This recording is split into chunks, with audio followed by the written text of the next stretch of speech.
тургандар, улуу Рамазан айында ушундай мезгилде ушундай бир кооптуу кыймыл болуп кеткенине карача биз сиздерге кайрылуу жасап атабыз. Москва шаарындагы, Москва областындагы Баткен областынын коомдук жетекчилери, активисттери, жаштары билип, Кыргыз элине, Баткен элине кайрылуу жасап атабыз. Ушул Орозо айында ынтымакка, биримдикке, сабырдуулукка чакырабыз. Ошол жерде, Баткен жеринде тынчтык өкүм сүрүп, биримдик болуп, ынтымак болуп, биздин элибиздин биримдик болуп, биримдик жеңсин. Провокацияга, чагымчы сөздөргө, видеолорго көңүл бөлбөй, элибиздин биримдиги, ынтымагын тилейли.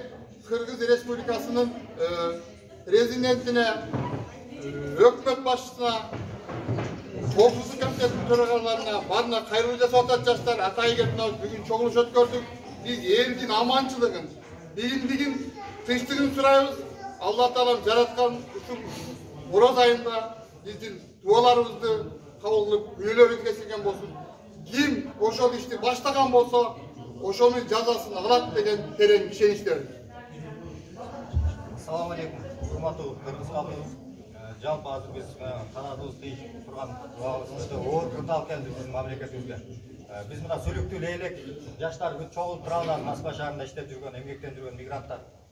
Биздин кайрылуубуздун эң негизги максаты биз бийликке кайрылуу келип атат азыр. Кыргыз мамлекетинин бийлигине. Азыр мына Лейлектеги кырдаал бүт барыңыздар билип турасыздар. Достук, арка максат бүт айылдарды алып койду уже. Биздин армиянын күчү жетишпей атат, ок атылбай турат бизде. Болгон эле элдин сүрүү менен кайтарып атат тажиктерди. Мамлекет тараптан болсо 30 киши öldүрөт. Андан бир канча көп киши өлүп атат да азыр. Ошо биздин келип чогулган бийликтен биз талап кылабыз. Ошол жерде армияны тартып барып кайтарышын талап кылабыз бийликтен.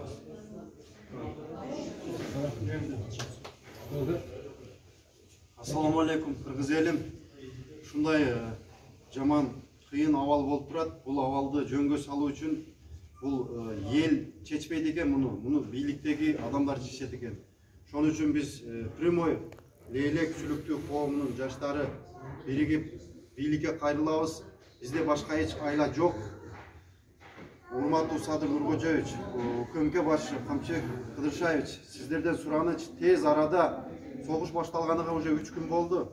Тез арада ушул нерсени чечип, 3 күндөн бери элдер таланып, толонуп, үйлөр өрттөнүп, элдер уже кача турган жер таппай калды. Сиздерден сураныч, тезирээк сүйлөшүү жолу менен, тынчтык жолу менен армияны, аскерди барып коюп, ошол жерде элдин коопсуздугун коргоп, тез арада тажик мамлекети менен бир мамилеге келип, согушту токтотушуңуздарды суранабыз. Башка элге элдин тынчтыгы керек бизге. Биз мына Москва жергесинде өтө жүрөгүбүздөн кан тамып турган учур.